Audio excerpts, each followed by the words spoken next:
Disturbance की वजह से वीडियो रोकना पड़ा था बोला। हमको पढ़ना था यूनिट वेक्टर और कंपोनेंट निकालने का तरीका। तो सबसे पहले देखो, यूनिट वेक्टर ए होता है वेक्टर ए को अगर ए के ही मैग्नीट्यूड से हम डिवाइड कर, ठीक है ना। यूनिट वेक्टर का मैग्नीट्यूड होता है 1, यानी अगर मैं कुछ ऐसा कहूं तो दिस विल बी 1। कोई प्रॉब्लम इसमें? अच्छा, यूनिट वेक्टर निकाला कैसे जाए, ये भी आसान तरीका है। अब यूनिट वेक्टर से हम पढ़ेंगे थोड़ा सा एक्स और वाई एक्सिस पे होने वाले वेक्टर्स के बारे में। एक वाई एक्सिस है, एक एक्स एक्सिस है। पॉजिटिव एक्स एक्सिस की तरफ एक यूनिट वेक्टर होता है आई कैप या आई हैट होता है, आई से दिखाते हैं। इसका यूज होता है किसी भी क्वांटिटी को कंपोनेंट में, किसी भी वेक्टर को कंपोनेंट में ब्रेक करने के लिए। वाई एक्सिस की तरफ जो होता है ये होता है जे कैप, और जेड पे क्या होगा? के कैप। कॉमन सेंस हमारा ये कहता है, ठीक है ना। जेड एक्सिस कुछ हम इस डायरेक्शन में बना लेते हैं, ऐसा 90 डिग्री पे ही है सब कुछ। तो ये जेड एक्सिस है अगर, तो ये हो जाएगा के कैप, राइट। तो आई के ऊपर कैप लगा है, मतलब ये यूनिट वेक्टर है, और यूनिट वेक्टर का मैग्नीट्यूड होता है 1। आई एक्स एक्सिस में मानते हैं, वाई के में जे मानते हैं, और जेड में के माना जाता है। तो अभी जो हमने एक वेक्टर बना लेते हैं जो है पॉइंट पी पे ए कॉमा बी, यानी एक्स एक्सिस पे ए है और वाई एक्सिस पे बी है। अब अगर मैं इसको वेक्टर की तरह दिखाना चाहूं तो देखो कैसे लिख सकता हूं मैं लिखूंगा, मान लेते हैं ओपी वेक्टर है, this is equals to a x axis में है, और एक्स एक्सिस में कौन सा वेक्टर है? I cap. तो मैं लिखूंगा A times of I cap plus Z axis में है B times of J cap. अगर यही जेड में भी होता, मान लेते सी, ए बी सी तीनों कोऑर्डिनेट्स ले लेते, तो ये होता सी टाइम्स ऑफ के कैप। अब हमने ओपी वेक्टर को अपने कंपोनेंट्स में ब्रेक कर लिया। कंपोनेंट्स कौन से हैं? ये एक्स वाई और जेड, जो कि म्यूचुअली परपेंडिकुलर होते हैं। म्यूचुअली परपेंडिकुलर होते हैं इसका मतलब ऑर्थोगोनल कंपोनेंट्स में ब्रेक कर लिया। अंग्रेजी में घुमा रहे हैं, बाकी एक्स वाई और जेड एक्सिस पे ही सब कुछ अभी चल रहा है, ठीक। को नोट कर लो कि इस तरीके से हम लिखते हैं।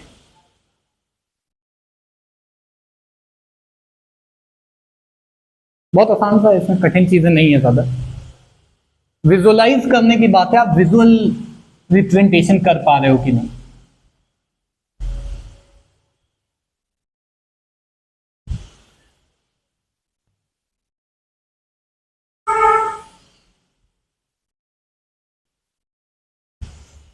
अब देखो ये सारे ए बी और सी जो हैं ये तीनों परपेंडिकुलर हैं, और परपेंडिकुलर वेक्टर्स का सम हमने देखा था जब वेक्टर x और वेक्टर y परपेंडिकुलर होते हैं तो इनका रिजल्टेंट आता है √x² प्लस y² से, क्योंकि cos थीटा 90 होता है, 2ab cos थीटा से हमने पढ़ा था ना इनका। तो देखो अगर मैं OP का मैग्नीट्यूड निकालना चाहूं तो ये हो जाएगा √a² plus b² plus c²। क्यों? क्योंकि I और J परपेंडिकुलर है, J और K परपेंडिकुलर है, K और I भी परपेंडिकुलर है 90 degree. Fleming's left hand rule याद है, वो यहां से आया था, ठीक। ये X है, ये Y है, ये Z है। X से Y चले तो Z मिलता है। देखो ये दोनों परपेंडिकुलर हैं, ठीक, ये दोनों परपेंडिकुलर हैं और ये दोनों भी परपेंडिकुलर हैं। ये ऐसे है, ये ऐसे, 90 डिग्री के ही तीनों एंगल बन रहे हैं, ठीक है ना। तो ये फॉर्मूला होता है रिजल्टेंट निकालने का। एक सिंपल सा क्वेश्चन दे रहा हूं, एक वेक्टर है वेक्टर P जिसका रिप्रेजेंटेशन है 2i plus 3j minus 4k। जरा इसका मैग्नीट्यूड निकालो, बहुत आसान है।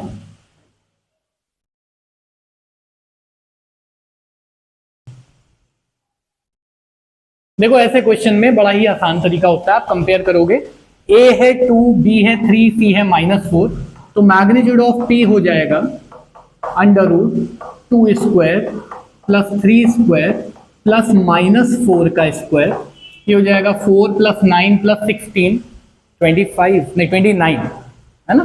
तो 9 + 4 9 4 13 13 और 16 नहीं 16 हाँ हाँ हाँ 29 तो पी आ गया magnitude of P √29 units. If I write units, that's okay. If I do not write unit, that is also fine. Force के टर्म में बताते तो न्यूटन डाइन कुछ होता है ना, वेलोसिटी के टर्म में होता तो मीटर पर सेकंड में होता। कोई दिक्कत? एकदम क्लियर, पक्का। अब एक क्वेश्चन मैं बता रहा हूं, बड़ा आसान सा है, ठीक है ना। मैं ओरिजिन से स्टार्ट होता हूं, मैं जहां खड़ा हूं ये ओरिजिन है, मेरा एक स्टेप 5 मीटर बहुत ज्यादा हो जाएगा है ना, मेरा एक स्टेप 1 मीटर का है, एक स्टेप 1 मीटर का है, मान लेते हैं, ठीक है ना। मैं 5 स्टेप चला नॉर्थ की तरफ, ठीक, फिर मैं 5 मीटर चला ईस्ट की तरफ, तो I went 5 metres north, then I went 5 metres east. मेरा डिस्प्लेसमेंट निकालो जरा, और डिस्प्लेसमेंट होता है इनिशियल से फाइनल पोजीशन की लाइन, स्ट्रेट लाइन। फिर मैं बताता हूं इसको वेक्टर से भी आप कर सकते हो बड़ी आसानी से।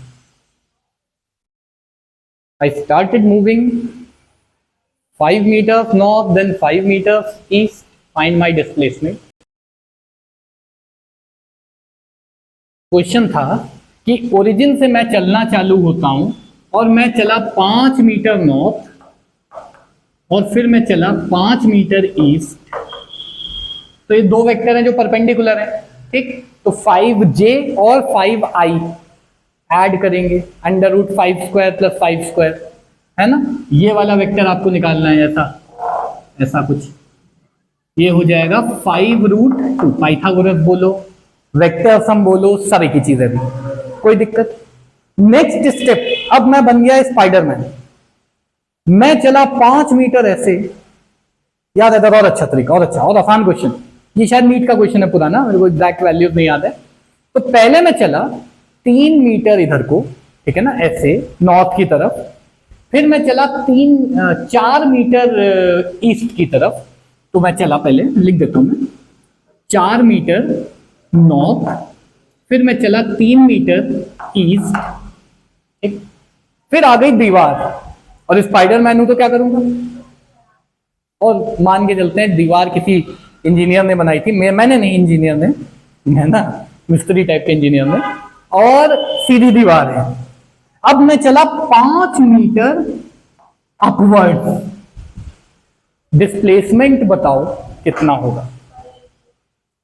आ गया है, बहुत अच्छी बात है, निकाल के दिखाओ कैसे है।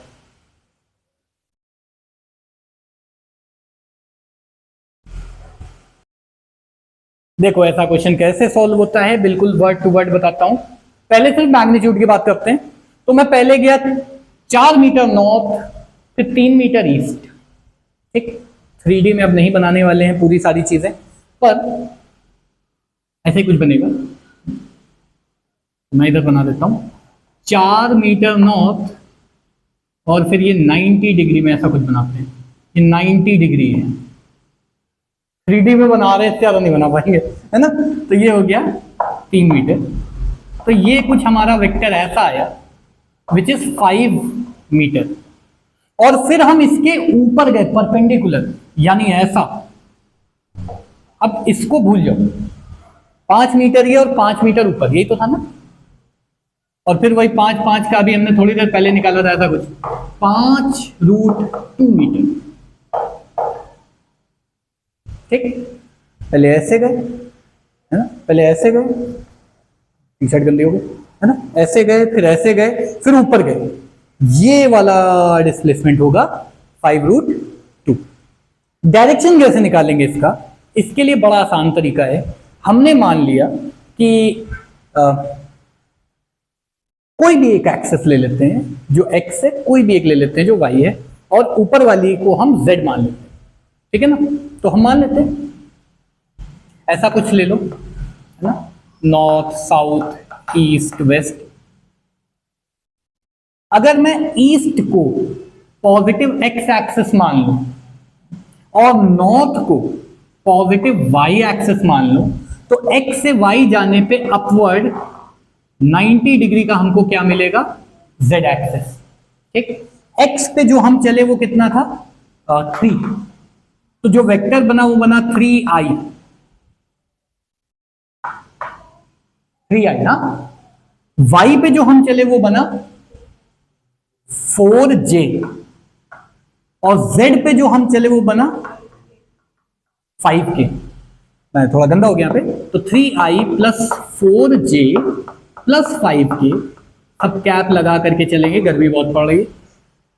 इसका मैग्नीट्यूड निकालो जरा, कितना आएगा, 9 प्लस 4 मतलब 16 है ना, प्लस 25 निकालोगे तो आंसर यही आएगा 5 रूट।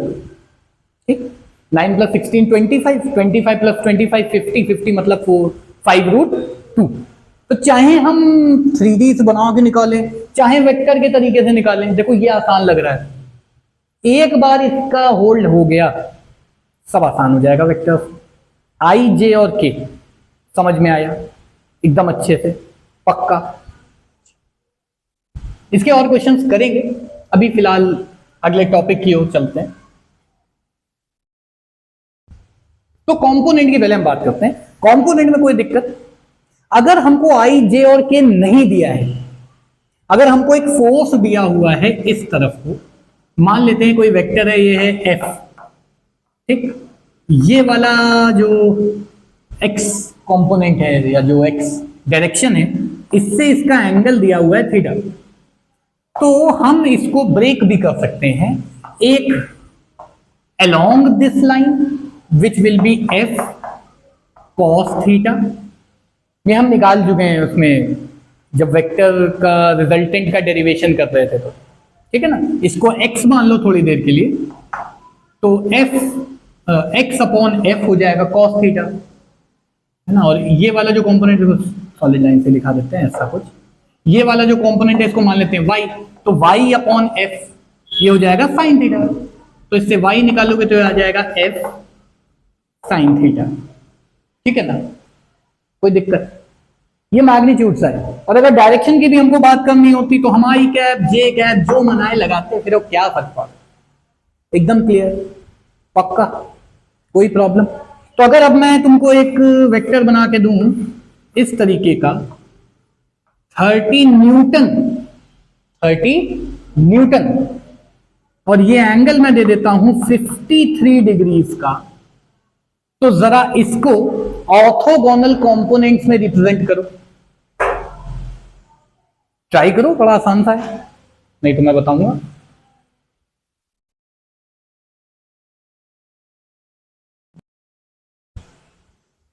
देखो ऐसे क्वेश्चन को सॉल्व करने का तरीका ये है, हमको पता है कि ये एक्स एक्सिस है, ये वाई एक्सिस है, यहां आई कैप है, यहां जे कैप है, और एक्स एक्सिस पे जो कंपोनेंट होता है वो होता है एफ या वेक्टर का कॉस थीटा, तो 30 कॉस 53 आई कैप प्लस 30 साइन 53 जे कैप, ये होगा। कॉस 53 की वैल्यू स्टैंडर्ड होती है, याद कर लो, which is 0.6, sine 53 is standard 0.8। Finally गैस भरना हल्का हुआ उसका,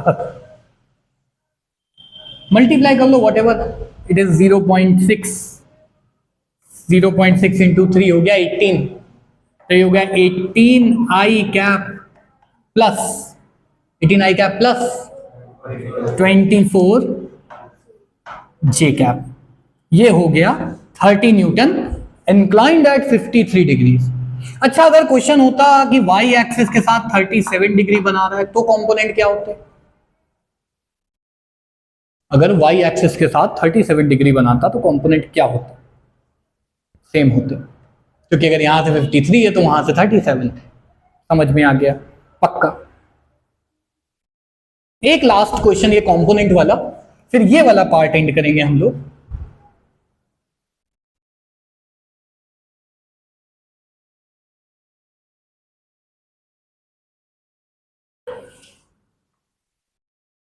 एक इंक्लाइन है, ठीक है ना,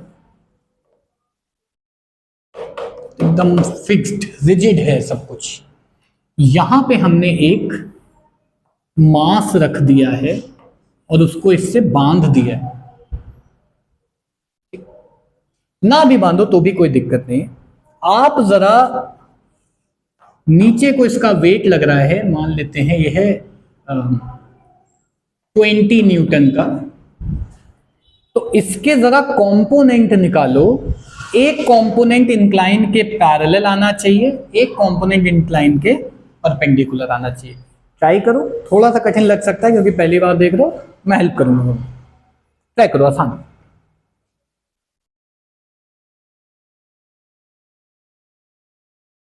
एंगल मान लेते हैं थीटा, ठीक है ना, जो एंगल दिया हुआ है यहां पे नीचे, इसको हमने थीटा मान लिया। ज्योमेट्री है, सिंपल ज्योमेट्री, ट्राई करते हैं।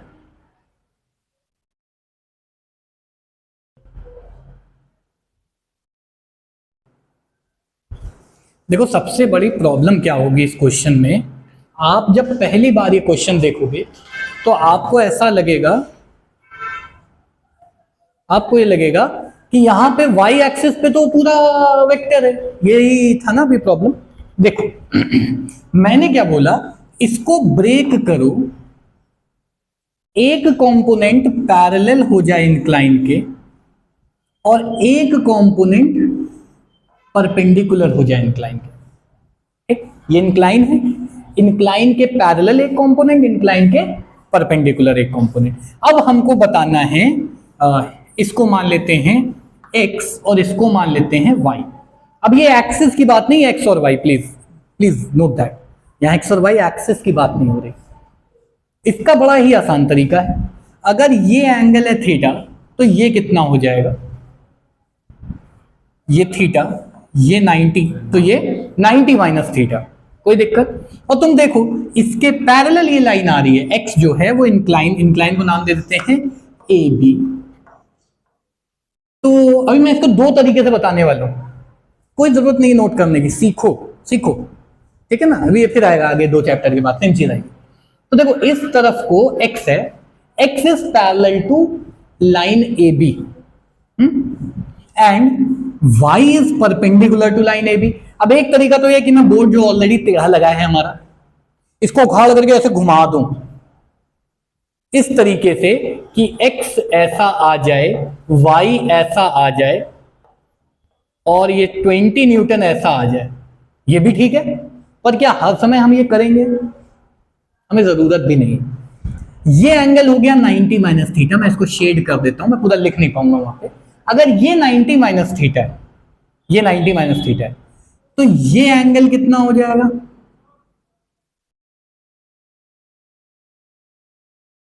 अगर देखो ये एंगल ए, इस पॉइंट को कुछ मान लो, ये वाला एंगल 90 माइनस थीटा, ये वाला एंगल भी 90 माइनस थीटा, करस्पॉन्डिंग एंगल्स दिख रहे हैं ना। देखो एक ये एंगल, ये एंगल में शेड कर देता हूं, दोनों शेडेड वाले एंगल क्या हैं, करस्पॉन्डिंग एंगल्स हैं, सिंपल ज्योमेट्री।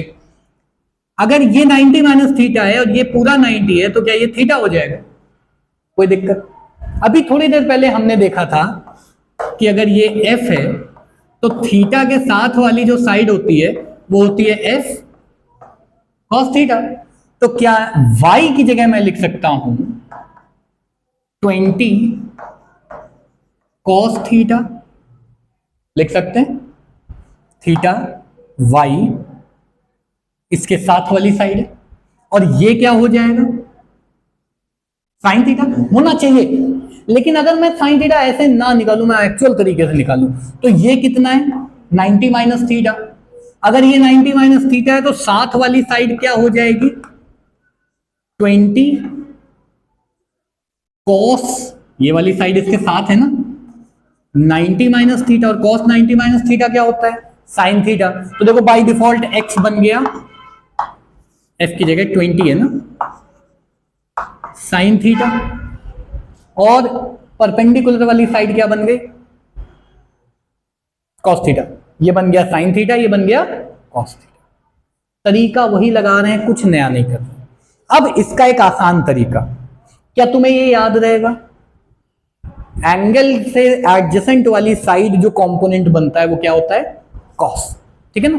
यही डायग्राम मैं दोबारा बनाता हूं, मैं इस बड़ा ही अच्छा बना, इसको मैं हटाना नहीं चाहता हूं थोड़ी देर के लिए। इसकी एक फोटो लेके रख लेना, बड़ी अच्छी ड्राइंग है, वैसे बहुत खराब ड्राइंग है मेरी। देखना सेम डायग्राम, कोशिश करते हैं, कलर थोड़ा सा चेंज हो गया। ये है थीटा, नीचे को लग रहा है 20। अगर ये थीटा है तो ये भी थीटा है, हम प्रूव कर चुके हैं, ये कोई दिक्कत इसमें? ये थीटा 90 माइनस थीटा, थीटा, एकदम क्लियर। थीटा के साथ वाली साइड क्या होती है? थीटा के पैरेलल वाली साइड, मतलब ऑपोजिट वाली साइड क्या होती है? अब आसान लगा क्योंकि तुमने उसके पीछे की पूरी वर्किंग देखी। ये थीटा, ये 90 माइनस थीटा, ये 90 माइनस थीटा, ये थीटा, ऐसे निकाला हमने। ज्यादातर बुक्स में से बना होगा, बस ये थीटा है। मन थोड़ा दिमाग लगाओ, एकदम क्लियर हो जाए। ये समझ में आया? पक्का? एक क्वेश्चन और दें ऐसे ही।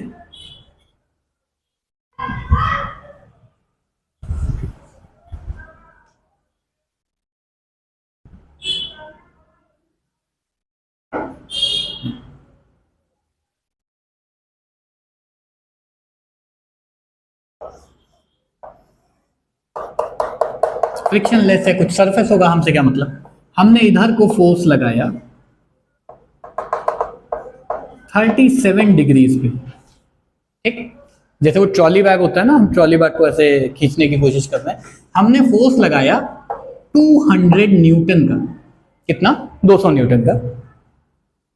आप ये बताओ कि अगर ट्रॉली बैग का वेट, अगर मान लो, अगर ट्रॉली बैग का जो वेट है, अगर ये 30 किलोग्राम है, यानी जो वेट लग रहा है वो एक्चुअली 300 न्यूटन है, तो बताओ ये बैग हवा में उठेगा कि नहीं उठेगा? थोड़ा और इसको मजेदार बनाते हैं। अगर हम ट्रॉली बैग को पीछे को मैं पकड़े हूं ट्रॉली बैग को, तुम खींचने की कोशिश कर रहे हो, ठीक?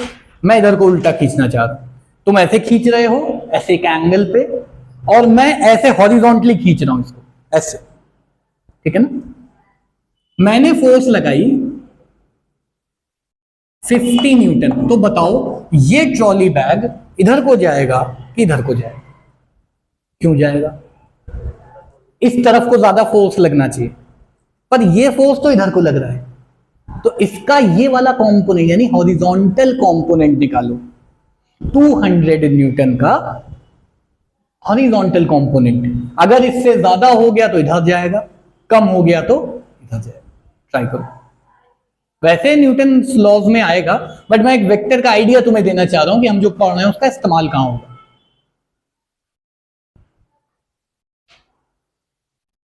ब्रेक कर लो जल्दी, अब आसानी से हो जाएगा।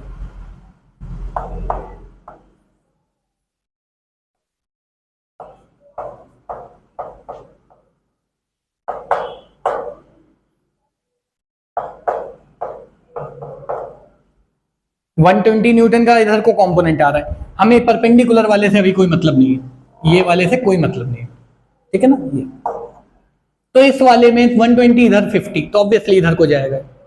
समझ में आया वेक्टर्स कहां इस्तेमाल हो रहा है? न्यूटन के लॉज में हम यही सब पढ़ेंगे कि वो एक बॉल रख दी गई है, वो एक बॉडी रख दी, बॉडी तो ऐसा लगता है कि वो मार खिला रहे हैं, ऑब्जेक्ट तो फिर कहोगे ऑब्जेक्टिफाई करते हैं। समझ गए ना? इस तरीके के क्वेश्चंस का इस्तेमाल हम करने वाले हैं आगे। एकदम क्लियर है? पक्का? तो ये था कंपोनेंट निकालना, ठीक? अगर कोई एफ फोर्स है या एफ कोई वेक्टर है और एक्स एक्सिस के साथ थीटा एंगल बना रहा है, तो उसको हम रिप्रेजेंट कर सकते हैं एफ कॉस थीटा आई कैप और एफ साइन थीटा जे कैप से। ये हमारा तरीका है। बाकी देख करके तुम बताइए सकते हो ना, इतने एंगल पे इधर लिखोगे कैसे? वो लिखना आना चाहिए। तो ये था कंपोनेंट वाला। हम इस क्लास को यहीं पे रखेंगे और इसके बाद हम स्टार्ट करेंगे मल्टीप्लिकेशन ऑफ वेक्टर्स।